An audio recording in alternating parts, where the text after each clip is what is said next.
Olá, namastê a todos e a todas os seguidores do canal.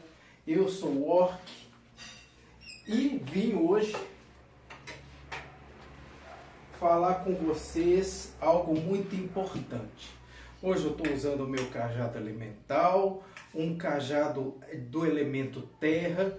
Tenho trabalhado imensamente com elementais da terra, tem sido uma experiência surreal para mim.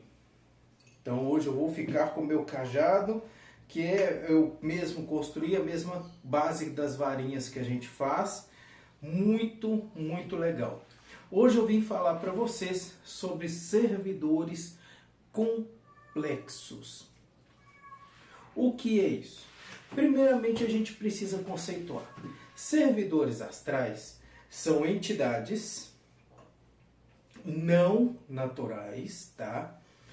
Que elas são criadas através de procedimentos em magia.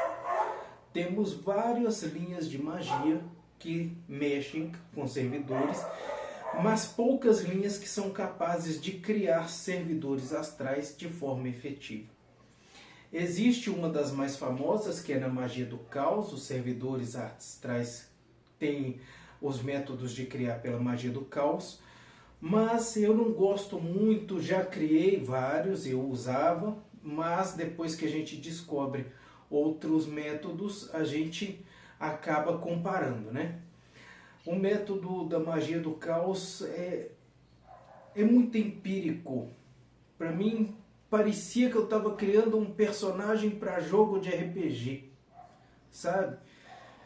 Então a gente foi aprendendo, a necromancia me ensinou muito, e com o aprendizado na necromancia a gente conseguiu desenvolver uma técnica geral para a criação de servidores. E trabalho demais com servidores astrais, então a gente vê que existe sim um escalonamento de complexidade, de poder entre os servidores astrais, tá? Nós temos servidores muito simples, que são os Qsiphtli, que eu já tenho vídeos falando sobre eles aqui, que eles são criados de uma forma muito simples, muito ligada aos elementos naturais, e na sua criação lhes é determinada uma função e eles executam essa função eternamente. A grande vantagem dos Qsiphtli é que eles não podem ser destruídos no mundo espiritual, apenas no mundo físico, e para sua destruição no mundo físico, mesmo assim, é difícil. Nós temos os servidores normais, tá? Digamos assim, os servidores normais, que são entidades espirituais que são criadas para executar funções quando assim lhes é determinado. Ou seja, em geral, servidores normais, eles não trabalham o tempo todo. Eles têm um reduto, eles têm um lugar onde eles ficam se energizando, onde eles ficam se recuperando dos trabalhos anteriores, e eles trabalham apenas quando acionado, e assim que acionados lhes é determinada uma função, tá? Então esse é o tipo mais comum de servidores astrais que existem, tá? Fato é, de comum, todos estão ligados a um selo de poder, o selo que define a sua função. A maioria deles é um selo sigilado, é um selo no qual não se revela as verdadeiras intenções da criação daquele servidor. Por isso eu sou muito resistente à utilização dos servidores que são disponibilizados como público na internet e tudo. Tem gente que gosta muito. Eu sou extremamente resistente, porque nós não sabemos qual é a verdade por trás daquele sigilo, o que ele realmente significa, e se ele significa o que está sendo falado quando é disponibilizado. Então, prefiro não arriscar, faço os meus próprios. E temos os servidores complexos. Servidores complexos utilizam selos complexos. Selos complexos são conseguidos pela fusão de vários selos diferentes, tá? Então é um processo de criação muito demorado, muito complicado, muito detalhado, mas por que esses servidores são tão bons? Esses servidores eles acabam sendo criados como entidades não naturais de nível superior. Por quê? Porque eles podem executar funções em grande magia, em magia detalhada. Por exemplo, eu trabalho com muitos servidores que são capazes de criar outros servidores durante o processo de magia, tá?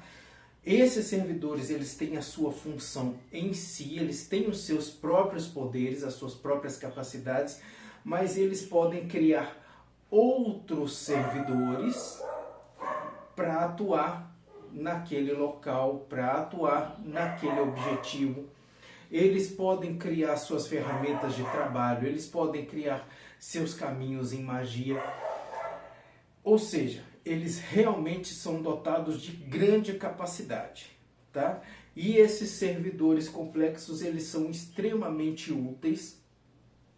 Ressalto que os servidores, dentro das técnicas que advêm da necromancia, eles são muito diferentes da técnica do caos, porque, por exemplo, os servidores nessa técnica necromântica, você não precisa estar alimentando eles o tempo todo, porque se não alimentar, vai morrer. Parece aqueles Tamaguchi, os mais antigos vão saber do que eu estou falando. Eles, durante o processo de criação, já lhes é dado um caminho de energização, de alimentação permanente, tá? Então, todas as vezes que eles não estão em atividade, eles estão se energizando, se alimentando, se potencializando. Ok, pessoal? Então, nós temos aí os servidores ditos servidores complexos, tá? São os melhores servidores para trabalhar em qualquer ponto de magia. Por quê? Porque os recursos deles são muito amplos. Os recursos deles têm muitas opções. Um servidor convencional, se ele chega no limite de suas habilidades e não conseguiu cumprir a sua função, ele vai falhar na missão. O servidor complexo, por ele ter uma gama de recursos maior e por ele poder produzir recursos, dificilmente ele vai falhar em uma de suas missões. É mais uma técnica em magia de verdade que a gente traz para vocês. Logicamente, num vídeo do YouTube eu não vou ensinar como fazer esse tipo de servidor. Na verdade, não vou ensinar a fazer nenhum tipo de servidor, porque não é um conhecimento que eu recebi de graça e não é um conhecimento que eu vou passar de graça, é simples. Então, meus amigos, compartilhem o vídeo, deem um like, podem comentar e estamos aqui para atendê-los. Podem me chamar se precisar. Namastê.